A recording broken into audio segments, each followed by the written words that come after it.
Bonsoir à tous, je suis Philippe et vous écoutez Bonjour Cast français. Bonsoir chers auditeurs, je suis Sophia. Bienvenue dans notre émission du soir. Nous sommes très contents de vous retrouver ici. Ce soir, nous allons parler d'un sujet que tout le monde adore. Nous allons parler de voyage. Et plus précisément, nous allons parler de notre toute première expérience de voyage. Oh oui, le premier voyage, c'est quelque chose de vraiment spécial. On ne l'oublie jamais. Moi, je me souviens encore très bien de mon premier voyage. C'était il y a plusieurs années, mais dans ma mémoire, c'est comme si c'était hier. Exactement. Et toi, Sophia, où est-ce que tu es allée pour ton premier grand voyage ?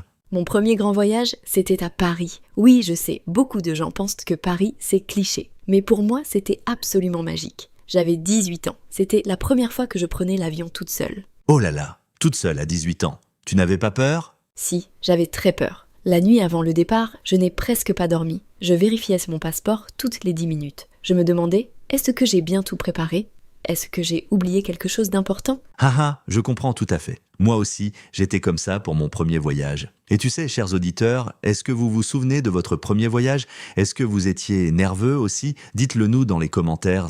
Oui, racontez-nous. Nous adorons lire vos commentaires. Alors, Philippe et toi, où est-ce que tu es allé pour ton premier voyage ? Mon premier voyage, c'était au Portugal à Lisbonne. J'avais 20 ans. Je suis parti avec mon meilleur ami, Marco. Nous avions économisé pendant toute une année pour payer ce voyage. On était tellement excités. Lisbonne, c'est une ville magnifique. Qu'est-ce que vous avez fait là-bas ? On a tout fait. On a visité les vieux quartiers, on a mangé des pastéis de nata ou ces petits gâteaux portugais délicieux et on a pris le tramway numéro 28. C'est un tramway très célèbre à Lisbonne. Il monte des rues très pentues. C'était impressionnant. Oh, j'adore les pastilles de nata. Mais dis-moi, est-ce qu'il y a eu des problèmes pendant ce voyage ? Parce que moi, à Paris, j'ai eu un petit problème le premier jour. Vraiment ? Raconte. Alors, voilà, je suis arrivée à Paris en avion. J'ai pris mes valises et je suis sortie de l'aéroport. Mais là, je ne savais pas du tout comment aller jusqu'à mon hôtel. Je regardais mon téléphone, la carte, les panneaux, et je ne comprenais rien. À Paris, il y a beaucoup de lignes de métro. Et pour moi, c'était vraiment compliqué. Et qu'est-ce que tu as fait ? J'ai demandé de l'aide à une dame qui était à côté de moi. Elle était très gentille. Elle m'a expliqué exactement quel métro prendre et où descendre. Et finalement, j'ai trouvé mon hôtel sans problème. Cette dame m'a vraiment sauvé la mise. C'est beau ça, les gens peuvent être vraiment gentils quand on est perdu. Et nous, à Lisbonne, on a eu un petit problème aussi. On avait réservé un hôtel en ligne. Mais quand on est arrivé, l'hôtel nous a dit qu'il n'avait pas notre réservation. Oh non, c'est horrible. Qu'est-ce que vous avez fait ? On a montré notre confirmation par email sur le téléphone. Mais l'hôtel disait que ce n'était pas dans leur système. On était fatigués après le voyage en avion et là, on n'avait pas de chambre. On a cherché un autre hôtel dans le quartier. Heureusement, on en a trouvé un autre très rapidement. Et en fait, il était encore mieux que le premier. Parfois, les problèmes se transforment en bonnes surprises. Et toi, chers auditeurs, est-ce que vous avez eu des problèmes pendant votre premier voyage ? Racontez-nous dans les commentaires. Nous voulons tout savoir. Oui, et n'ayez pas peur, les problèmes font partie du voyage. Ils créent les meilleures histoires. Alors Sophia, qu'est-ce que tu as visité à Paris ? J'ai visité beaucoup de choses. Le premier jour, j'ai visité la Tour Eiffel. J'avais vu des milliers de photos de la Tour Eiffel avant d'aller à Paris. Mais quand je l'ai vue en vrai, j'étais complètement stupéfaite. Elle est beaucoup plus grande qu'on ne l'imagine. Oui, c'est ça. Les monuments célèbres, quand on les voit en vrai pour la première fois, c'est toujours une émotion très forte. Absolument. J'ai aussi visité le musée du Louvre. Mais je dois être honnête, j'ai un peu regretté d'y être allée le premier jour. Il y avait tellement de monde. Et le musée est tellement grand que j'étais épuisée après 2 heures. Je n'avais plus d'énergie pour rien après ça. Le Louvre, c'est un vrai marathon. Il faut bien choisir ce qu'on veut voir, sinon on se perd complètement. Moi, à Lisbonne, le 2e jour, on est allé voir le château de Saint-Georges. C'est un vieux château qui domine toute la ville. La vue depuis là-haut était extraordinaire. J'adorerais visiter Lisbonne un jour. Et la nourriture là-bas, c'était comment ? Excellente. On a mangé beaucoup de poissons frais. Le bacalhau, c'est la morue, c'est le plat typique du Portugal. On nous a dit qu'il existe plus de 300 façons différentes de préparer la morue au Portugal. On a essayé plusieurs plats différents. C'était délicieux. 300 façons. C'est incroyable. Et moi, à Paris, j'ai mangé dans un petit restaurant du quartier Montmartre. Le serveur était très sympathique. Il m'a recommandé le plat du jour, un bœuf bourguignon. C'était la première fois que je mangeais ce plat, et c'était absolument divin. Le bœuf bourguignon, c'est un classique de la cuisine française, parfait pour une première visite à Paris. Exactement. Et d'ailleurs, chers auditeurs, quand vous voyagez, est-ce que vous aimez goûter la cuisine locale ? Ou est-ce que vous préférez manger des plats que vous connaissez déjà ?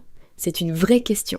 Répondez-nous dans les commentaires. Moi, je dis toujours, Il faut goûter la cuisine locale. C'est une partie très importante du voyage.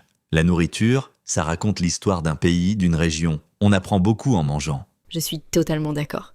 Alors, Philippe, est-ce qu'il y a un moment de ce premier voyage à Lisbonne dont tu te souviens particulièrement? Oui, le dernier soir à Lisbonne, on est allé dans un petit bar pour écouter du fado. Le fado, c'est la musique traditionnelle portugaise.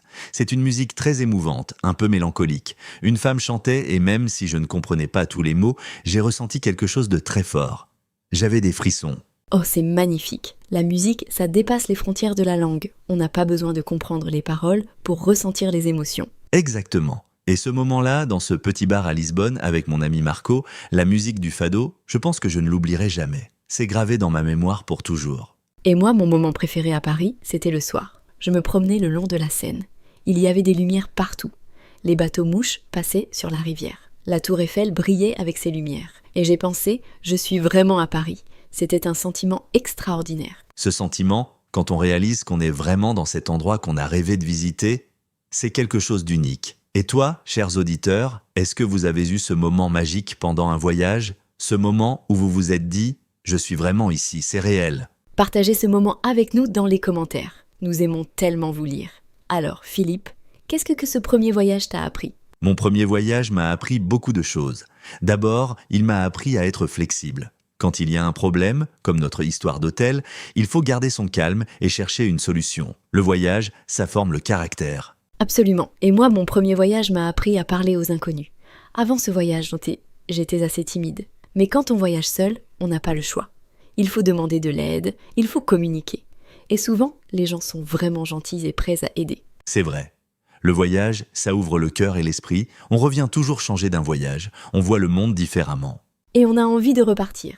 Après mon retour de Paris, j'ai immédiatement commencé à planifier mon prochain voyage. Haha. Haha, c'est le virus du voyage. Une fois qu'on a le virus, on ne peut plus s'arrêter. Moi aussi, après Lisbonne, j'ai voulu voyager encore et encore. Et depuis ce premier voyage, j'ai visité beaucoup d'autres pays. Et toi, chers auditeurs, est-ce que vous avez le virus du voyage? Est-ce que votre premier voyage vous a donné envie de voyager encore plus? Dites-le nous. Bon, parlons aussi de la préparation du voyage. Parce que pour un premier voyage, la préparation, c'est très important. Sophia, comment tu avais préparé ton voyage à Paris? J'avais tout préparé très soigneusement. J'avais fait une liste de tout ce que je voulais voir. J'avais réservé mon hôtel plusieurs semaines à l'avance. J'avais regardé des vidéos sur Paris sur Internet. Et j'avais téléchargé une application pour le métro parisien. Mais même avec toute cette préparation, j'étais quand même perdue au début. Haha, c'est ça qui est drôle avec les voyages. On peut tout préparer, mais il y a toujours des surprises. Et les surprises font partie de l'aventure. Exactement. Et toi, Philippe, vous aviez bien préparé le voyage à Lisbonne? Pas autant que toi, je dois admettre. Marco et moi, on est partis avec juste une liste de restaurants et de monuments à visiter. On n'avait pas tout planifié heure par heure. On voulait être libre, improviser, se laisser surprendre par la ville. Et c'est une bonne approche aussi.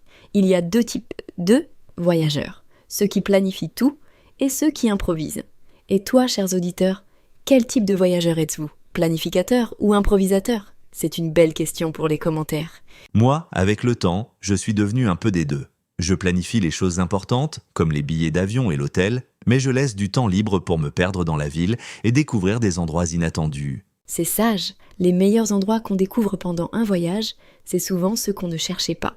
On tourne dans une rue au hasard et on trouve un petit café magnifique ou une boutique surprenante. Exactement. À Lisbonne, un soir, on a tourné dans une petite rue qu'on ne connaissait pas. Et on a trouvé un restaurant minuscule avec seulement 5 tables. Le propriétaire nous a accueillis comme si on était de vieux amis. On a mangé le meilleur repas de tout notre voyage là-bas. C'est ça, la magie du voyage. Ces moments inattendus qui deviennent les meilleurs souvenirs. Et pour finir ce sujet, Philippe, si tu devais donner un conseil à quelqu'un qui va faire son premier voyage, ce serait quoi? Mon conseil numéro 1, n'aie pas peur. Le voyage peut sembler intimidant, surtout le premier.